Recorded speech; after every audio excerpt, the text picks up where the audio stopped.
Welcome back, ladies and gentlemen, with our main topic today in the breakfast show. While marking the 70th anniversary of the 23rd of July revolution, President Abdel Fattah el-Sisi addressed the nation on Saturday.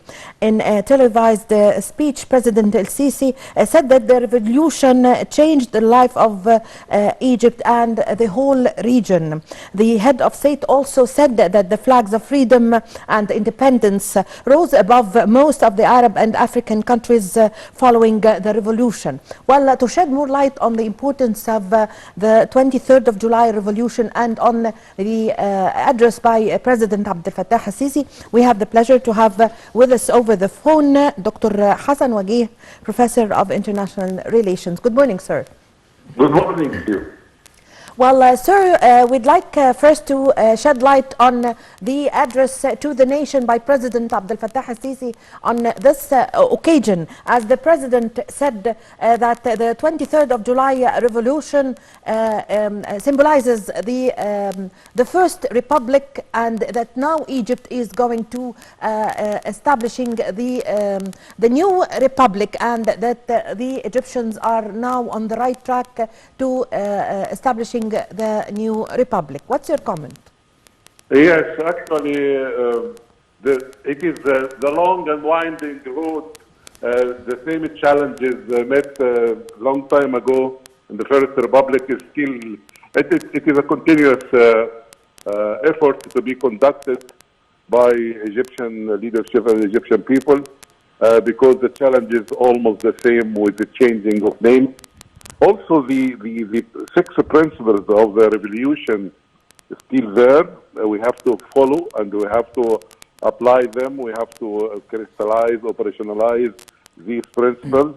You remember the principles were the abolition of feudalism, the abolition of colonialism, and the escalation of decolonialization in all other countries. Egypt played an important role. And also, we ended the British occupation at that time, but we are against colonization till now, of course. Also, you have this the third principle was urbanization programs with a lot of urban projects and economy, a new economy, and we are pursuing the same direction of making our economy stronger. Also, you have the strong army principle, and Egypt has already developed a strong army. The army is rated number 10 internationally, which is very good. And we have social justice. We still work on this, and also to have democracy. And I think this is a winding and winding road that needs to be pursued with the same challenges. So there is, as the President, a continuous relationship between the First Republic and the new Republic. Yes, Dr. Wageeh, how do you see the 23rd of July revolution as a symbol of how the people of Egypt admires their army and follow the steps of the army? Yeah, actually, it is the army of the people, by the way, when it comes to Egypt's story with the Egyptian army. And also, you know, one of the greatest things that we should shed light on when it comes to this, Egyptians love life and respect for life. And the good thing about the revolution when it started out, bloodshed. Yes. The king himself was a... Yes. Unfortunately, it seems we've lost the line. A short break, ladies and gentlemen, and we are going to be back with you.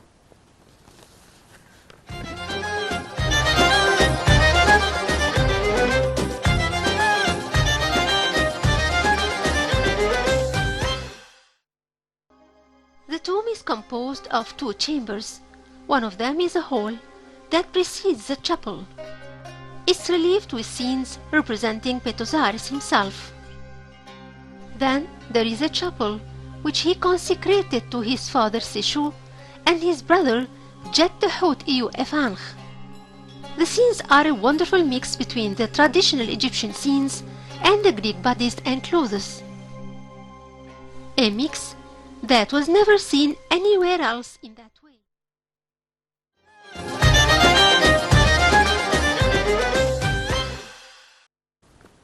Welcome back, ladies and gentlemen. We continue our phono with Dr. Hassan Wageeh, Professor of International Relations. Sir, we were just speaking about the revolution of the 23rd of July as a symbol of the people of Egypt admiring their army and going and following the steps of the army.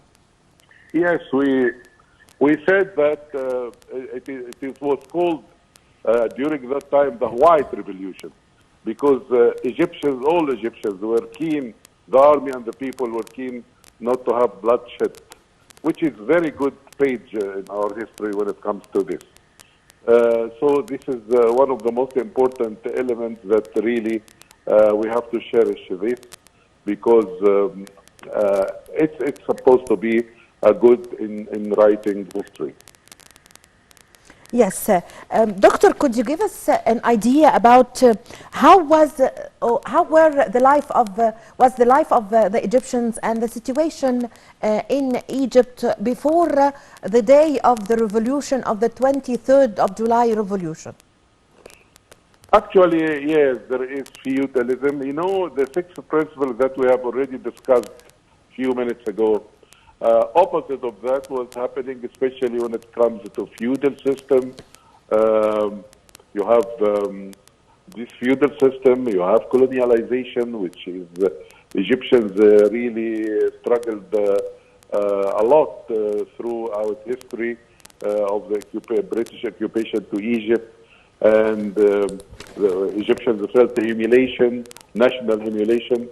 So when the revolution took place, Egyptians felt proud, and one of the most urgent steps were to free Egypt from the British occupation, and this is one of the most important steps, and also to nationalize its economic sources when Nasser nationalized the Suez Canal.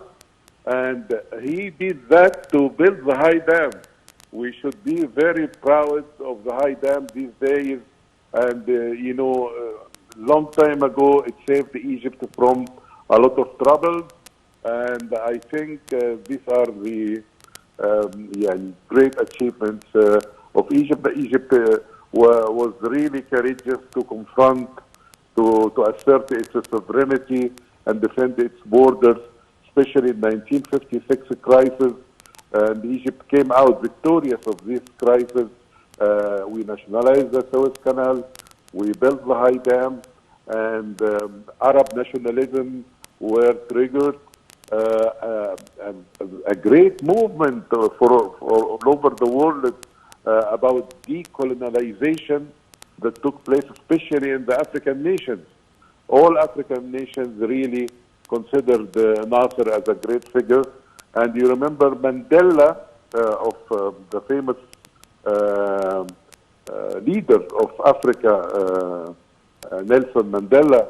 You know, he was in the prison, and he knew about the confrontation, the successful confrontation Nasser has gone through to free his country, to be against colonialism. And when he went out of the prison and he visited Egypt here, the first thing he did is to go to the grave of Nasser and pay tribute to him. Yes.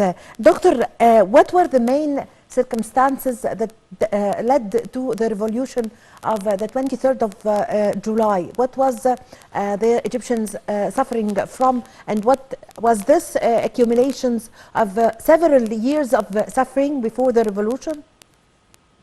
Yes, I think this, as I've said, one of the most troubling things for Egyptians in general. Egyptian has a long history where Egypt is a proud country. and the Egyptians are proud. So when they felt humiliated by the colonialization, that was a prime mover for freeing the country. So when the free officers took this task and implemented it, the whole Egyptian people became around them, supporting them. And as I've said, we went through a path of decolonialization. Arab nationalism were triggered. And one of the most important things I'd like to say also is that the nature of Egypt is a rural country, is to have good relations with all over the world after that. So Nasser went for a very important move, which is the neutral. There is no getting into alliances, and the positive neutrality was a very new term coined and shared by Joseph Tito and with Nehru and with Nasser. You know, when I was in the international train from Italy to and I went there to Australia, and I found no sign in one of the stations. So I asked someone who was standing, "Where are we?" He said, "You are in the border of Yugoslavia." And he asked me, "Where are you from?" I said, "From Egypt." He said, "Tito, Nasser, Nehru." And when I was listening to the president of Fattah Sisi, when he was in Serbia, he mentioned these three great leaders. And when we pursuing now in this Ukraine unbelievable crisis, worldwide crisis now, Egypt's role is to go back to pursue the same line of politics, which is non-neutrality.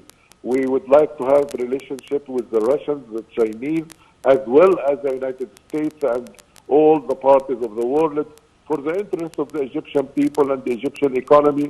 And you have seen now the president going to several countries to help in solving this worldwide problem, but at the same time to seek ways to help the Egyptian economy when it comes to energy problem and food problem all over the world.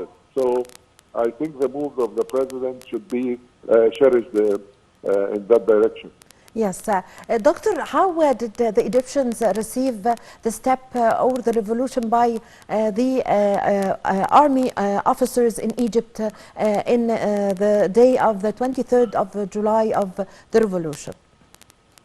I beg your pardon, the question again? Yes, I Doctor. hear that. Yes, I was asking you, sir, about how the Egyptians received the step taken by the Egyptian army, the army officers in the night of the 23rd of July revolution, and how did the Egyptians welcomed this step? Yeah, I think I have said something along this line, but let me continue. Yes, as I have said once again, the same answer, which is Egyptians feel very proud, and Egypt's history is, Egypt is a proud country all over the world, built a great civilization, and it is anything that harm national pride, I think Egyptians would react.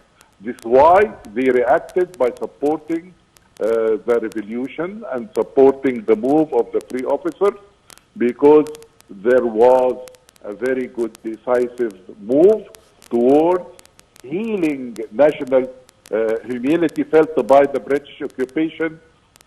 And this is the story of Egypt whenever it comes to its sovereignty and its free will, that no one can occupy the country, can interfere in the affairs of the country. Yes. I think this is of a prime importance for all Egyptians. Yes, I thank you very much for your time. Thank you for your valuable information, Dr. Hassan Wageeh, Professor of International Relations. Thank you very much, ladies and gentlemen, for following me in this segment. My name is Amal Mukhtar. I leave you with the rest of the segments of The Breakfast Show.